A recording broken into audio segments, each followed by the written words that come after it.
The endless stalemate commander, Sarah Chen, stood before the massive viewport of the UES horizon, watching the distant flashes of light that marked another battle in a war older than human civilization. The intercepted transmissions had been clear. Enough two massive galactic empires had been locked in combat for over 5,000 years, turning entire star systems into battlegrounds and reducing countless species to refugees. The war had no name among those who fought it. The Crimson Alliance, beings of pure energy who believed universal harmony could only be achieved through the forced conversion of all matter-based life, faced off against the Void Syndicate, matter manipulators who sought to absorb all energy-based consciousness into their expanding collective. Neither side had gained significant ground in millennia. Neither side showed any sign of stopping. Dr. Marcus Rivera joined Chen at the viewport, his weathered face reflecting the distant explosions. As humanity's leading xenopsychologist, he had spent months analyzing the conflict patterns transmitted through subspace. The data was staggering. Entire sectors evacuated, refugee fleets numbering in the millions, and casualty reports that defied comprehension. "The numbers don't make sense," Rivera said, pulling up a holographic display. "Look at this. Battle of the 12 Suns, 847 years ago. Crimson Alliance lost 200,000 energy entities. Void Syndicate lost 180,000 matter ships. Neither side gained a single planet. Then, 3 years later, they fought the exact same battle in the exact same location with the exact same result." Chen nodded grimly. "It's not about winning anymore. It's about existing in a state of perpetual conflict. They've forgotten why they started fighting." Behind them, the bridge crew worked quietly at their stations. The UES Horizon was part of humanity's first contact fleet, 200 ships carrying Earth's best diplomats, scientists, and peacekeepers. They were woefully outgunned compared to the warring empires, possessing technology that was centuries behind either faction. But humanity had something both sides had lost long ago: perspective. The communication array chirped, and Lieutenant Torres looked up from her station. "Commander, we're receiving multiple transmissions. Refugee ships are requesting sanctuary. They're detecting our fleet signature, and they're asking if we're here to end the war." Chen exchanged glances with Rivera. The same question had been asked by 17 different species in the past week. Refugees from the Peaceful Builders, the Harmony Seekers, the Unity Collective, civilizations that had once thrived across the galaxy but now existed only in massive arc ships, drifting through empty space while their ancestral worlds burned. "Put me through to the refugee flotilla," Chen ordered. The main screen flickered, revealing a diverse assembly of alien faces, some humanoid, others barely recognizable as sentient life. An elderly being with crystalline features stepped forward, speaking through a universal translator. "I am Keeper Thalen of the Archive Fleet. We represent 47 species displaced by the Long War. Young humans, we do not know why you have come to this cursed region of space, but we implore you, leave while you still can. This conflict has consumed empires far greater than yours." Chen took a deep breath. "Keeper Thalen, we haven't come to join the war. We've come to understand it, and perhaps to end it." A ripple of what might have been laughter passed through the assembled refugees. Thalen's expression grew sad. "End it. Child, the Galactic Refuge Council has been trying for 3,000 years. We have sent our greatest diplomats, our wisest philosophers, our most advanced mediators. The Crimson Alliance and Void Syndicate no longer remember what peace means. They exist only to fight. Maybe that's the problem, Rivera interjected, stepping into view. Maybe everyone's been trying to negotiate with them as they are now, instead of reminding them of who they used to be. Dr. Amy Foster, humanities chief historian, joined the conversation from her position at the Cultural Database Station. We've been analyzing the deep archives we recovered from abandoned worlds. The Crimson Alliance wasn't always an energy collective seeking universal harmony through force. 5,000 years ago, they were the Celestial Republic, explorers and artists who believed in the beauty of diversity. They created some of the most magnificent art galleries in the galaxy. She gestured to another display, and the Void Syndicate. They were once the United Worlds Foundation, terraformers and builders who helped countless species find new homes. They built the Great Ring cities, the Harmony Gardens. They were known across the galaxy for their compassion. Keeper Thalan's crystalline features shifted in what might have been surprise. The old stories. Yes, some of our eldest remember tales of the Celestials and the Builders. But that was before the Great Forgetting, before the war consumed all. Memory of what came before. Chen felt a spark of understanding. What if that's the key? What if they're not fighting over territory or ideology anymore? What if they're fighting because they've forgotten everything else they could be doing?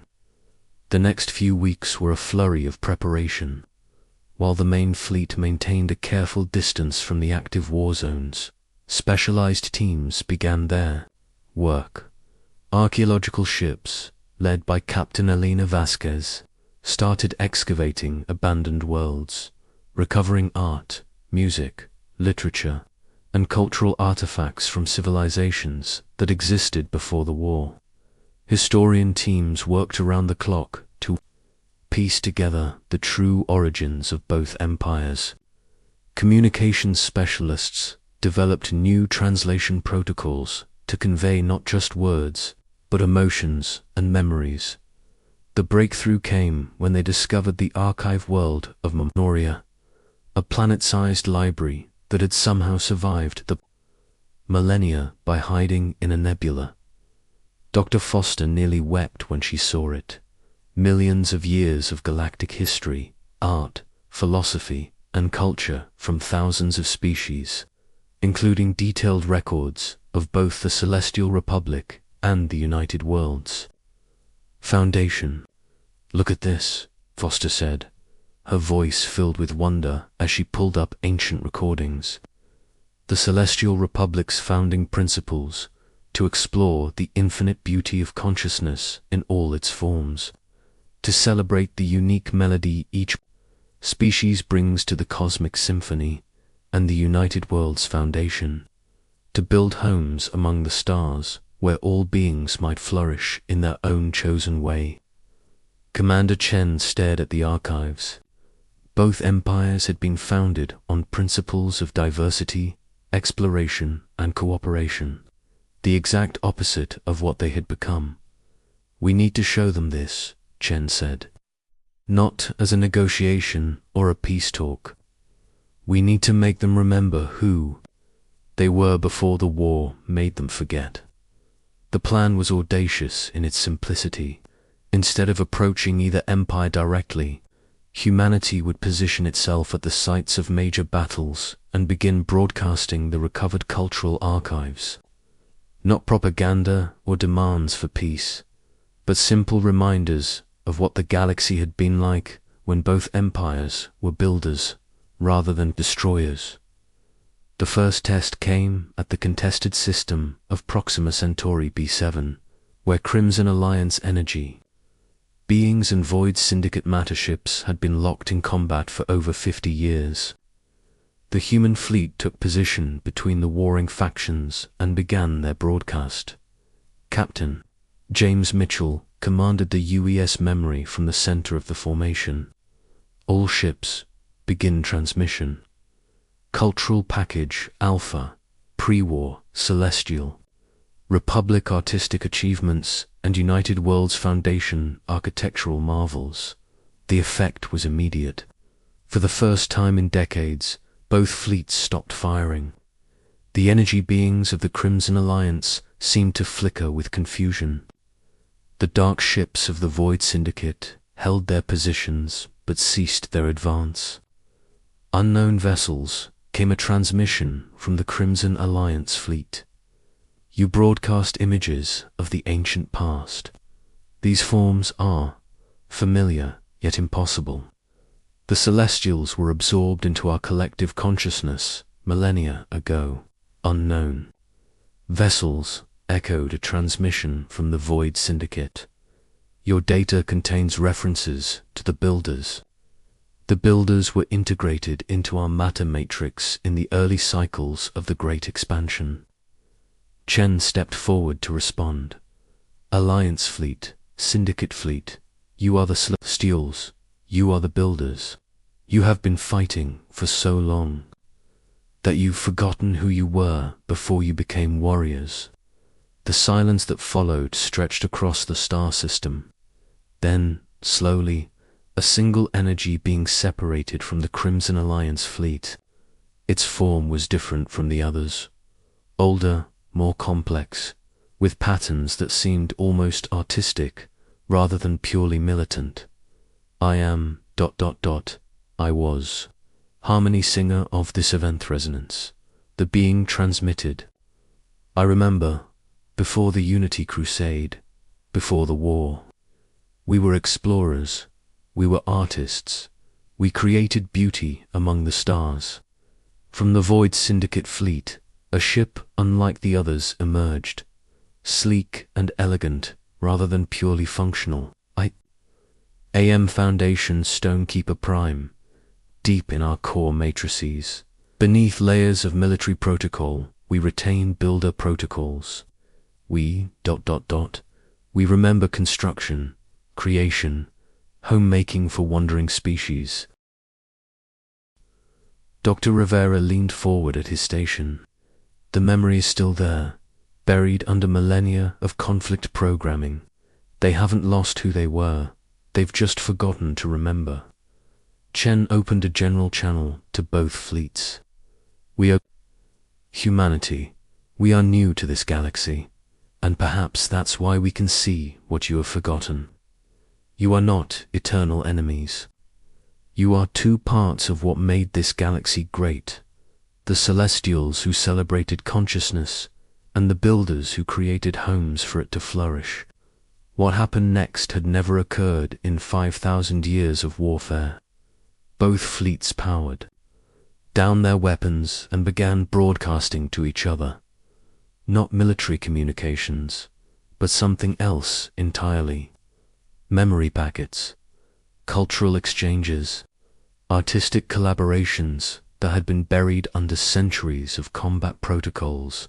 As Part 1 concluded, Commander Chen watched as the impossible began to unfold before her eyes. The war that no empire could end was beginning to pause, not through force or negotiation, but through the simple act of remembering who they had been before they became consumed by what they were fighting against. The human solution 3 months. After first contact, the galaxy was witnessing something unprecedented. The human fleet had grown from 200 ships to over 2,000, not through military reinforcement, but through the addition of refugee species who had begun joining what they called the memory mission. Former soldiers from both sides were defecting, not to the enemy, but to the growing coalition of species working to restore the galaxy's lost cultural heritage.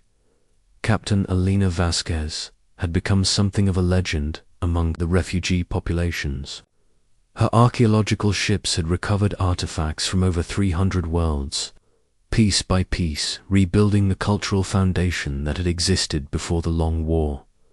Her latest discovery was perhaps the most significant, yet the original peace accords that had once united the Celestial Republic and United Worlds Foundation in the First Galactic Cooperative.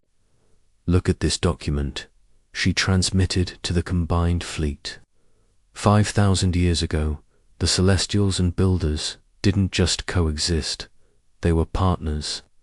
The Celestials would explore new regions of space and discover species ready for advancement, while the Builders would create customized worlds and structures to help those species thrive. They called it the Symphony of Worlds, each species adding their unique voice to a galactic community. Dr. Foster, now coordinating cultural restoration efforts from the massive archive ship US Renaissance, added her analysis. The war didn't start over resources or territory. It began with a philosophical disagreement that got out of hand. The Celestials believed that consciousness was sacred and should be preserved in its original form. The Builders believed that consciousness could be improved and enhanced through integration with their technology. Both sides were trying to protect and nurture life. They just disagreed on how to do it. Commander Chen stood in the central coordination chamber, surrounded by representatives from dozens of species. The chamber itself was a testament to what cooperation could achieve: part human engineering, part celestial energy manipulation, and part builder matter construction. It was beautiful and functional in ways that none of the three approaches could have achieved alone. The question now, Chen said, is how do we get to empire-sized fleets to remember that they're on the same side? The answer came from an unexpected source. Harmony Singer of the 7th Resonance had been working with Foundation Stonekeeper Prime for weeks, sharing memories and trying to understand how their peoples had become so different from their origins. Together, they had developed what they called the Remembrance Protocol, a way to share not just information, but actual experiential memories between energy beings and matter-based creatures. Commander Chen, Harmony Singer transmitted, "We believe we have found a way to help our peoples remember, but it will require something that has not been attempted in 5,000 years. Both fleets must come together in the same location, willing to be vulnerable to each other." Foundation Stonekeeper Prime added, "The protocol requires trust. Our fleets have been in combat mode for so long that their defensive systems activate automatically when enemy vessels approach. They will need to see proof that cooperation is not only possible but beneficial." Chen considered this. What kind of proof? "Show them a world reborn," suggested Keeper Thalen, who had become humanity's liaison with the refugee populations. "One of the dead worlds the war created. Show them what the galaxy could be like if they worked together instead of fighting."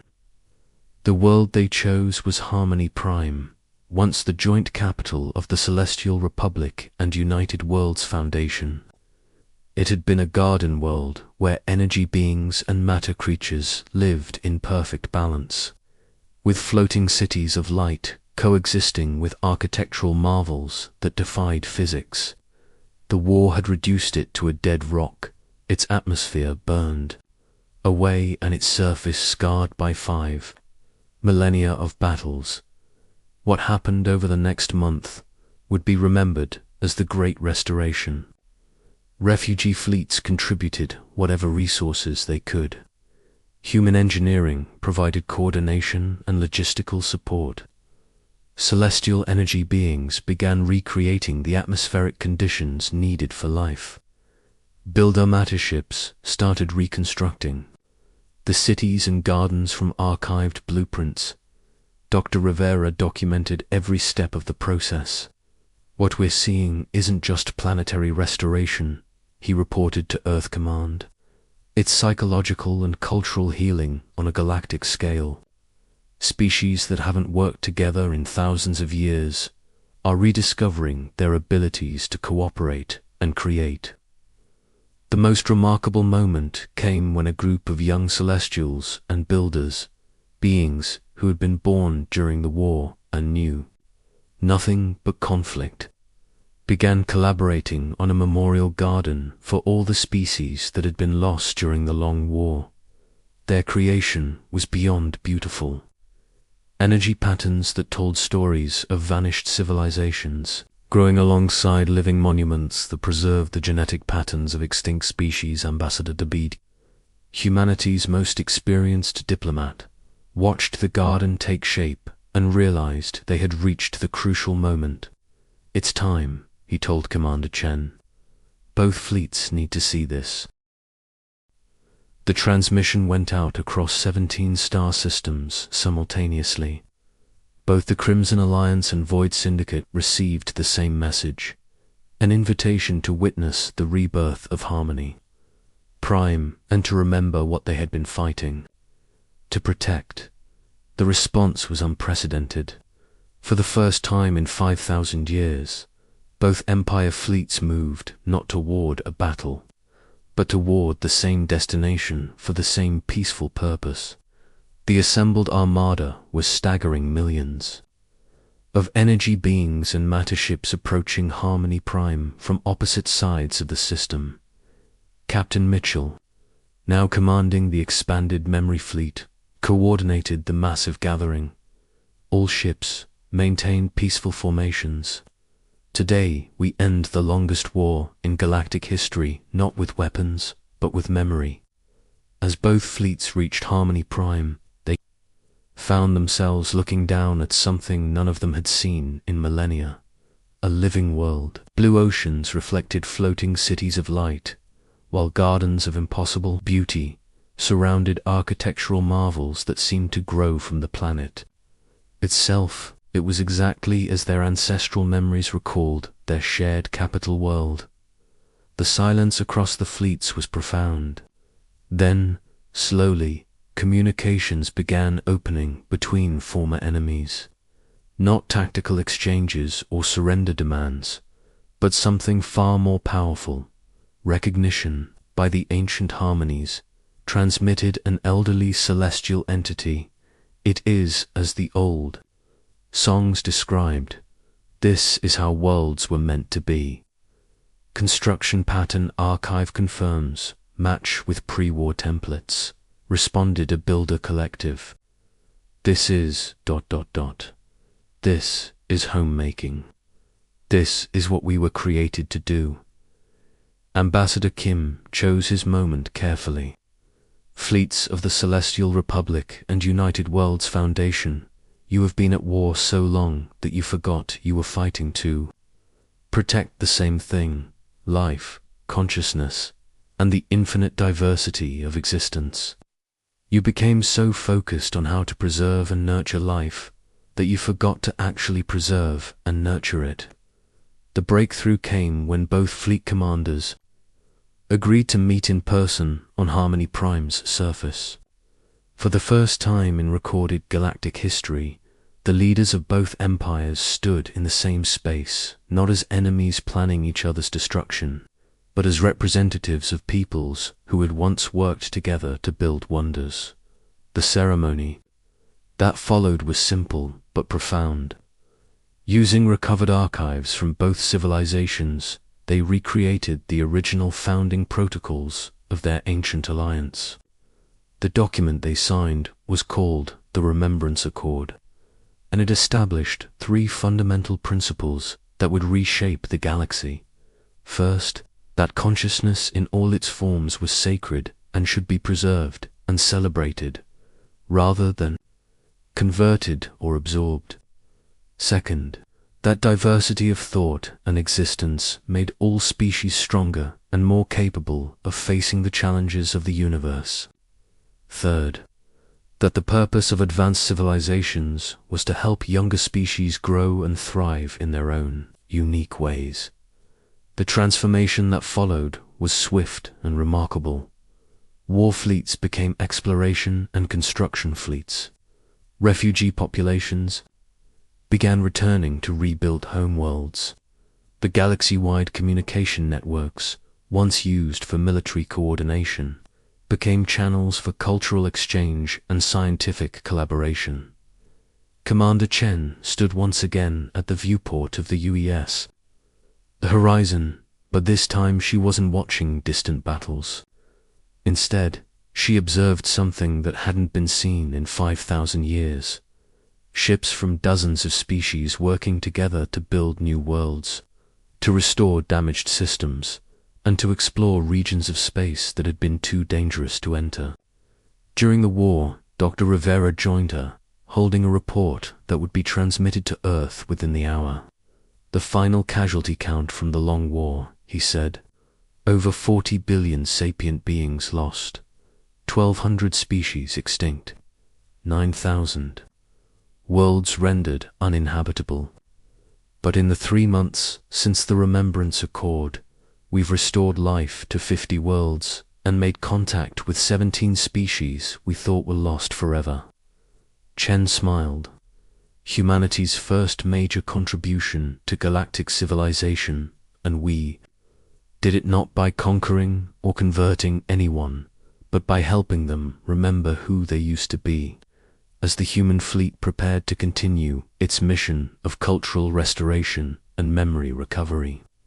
Requests for assistance arrived from across the galaxy. Species that had been isolated for millennia were ready to rejoin galactic society. Ancient ruins held secrets that could benefit everyone. New worlds waited to be explored and settled by cooperative efforts rather than competitive conquest. The war that no empire could end had been resolved not through superior firepower or brilliant military strategy, but through the simple human insight that sometimes the most powerful weapon against conflict is memory.